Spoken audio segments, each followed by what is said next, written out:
தமிழ் ஜனம் நேயர்களுக்கு வணக்கம்.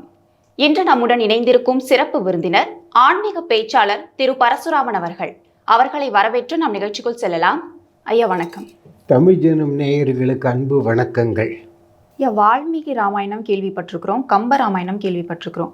இன்னும் இது மாதிரி எத்தனை வகையான ராமாயணங்கள் இருக்குது ஐயா?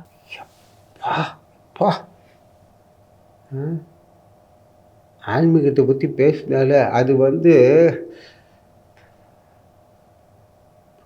என்னாச்சு ஆரம்பிச்சிட்டாங்க ராமாயணத்தை. நாத்திகர்களாக இருந்தால் கூட சரி சொல்லக்கூடிய வார்த்தை இந்த வார்த்தை. ராமாயணத்தை ஆரம்பிச்சிட்டான். எப்பா நீ ஒரு ராமாயணத்தை நிறுத்திக்க பளிச்சுன்னு சொல்லிடுறோமே. அப்படிப்பட்ட ராமாயணத்தை பற்றி ஆழமாக நுணுக்கமாக இன்றைய தலைமுறை கேள்வி கேட்கின்றது என்றால் முதிய தலைமுறை எச்சரிக்கையாக இருக்க வேண்டும். அவர்களுக்கு இயன்ற அளவு தெளிவாக பொறுமையாக பதில் சொல்லணும். வால்மீகி ராமாயணம், கம்ப ராமாயணம் இந்த ரெண்டு தவிர வேறு ஏதாவது இது மாதிரி ராமாயணங்கள் இருக்கா?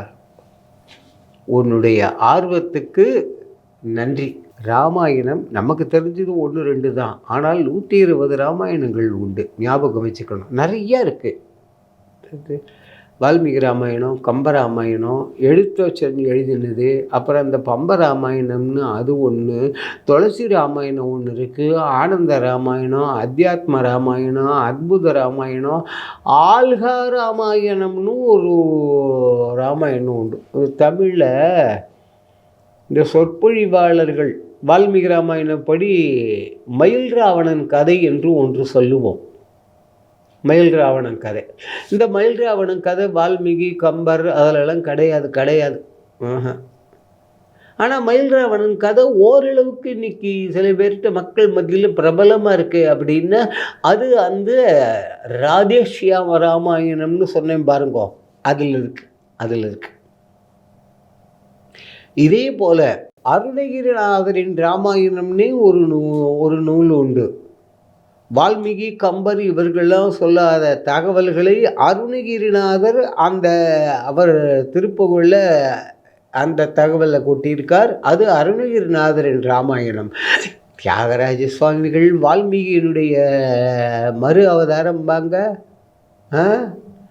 அவர் தியாகராஜ கீர்த்திகளை தியாகராஜ ராமாயணம்னே உண்டுடாமா சொல்லுவார்கள். ஆகவே ராமாயணம் என்பது பலவிதமான ராமாயணங்கள் உண்டு. இவ்வளவுக்கும் மூலம் வால்மீகி ராமாயணம். அது மாதிரி காசி யாத்திரைக்கு வயதானவர்கள் மட்டும்தான் போகணுமா?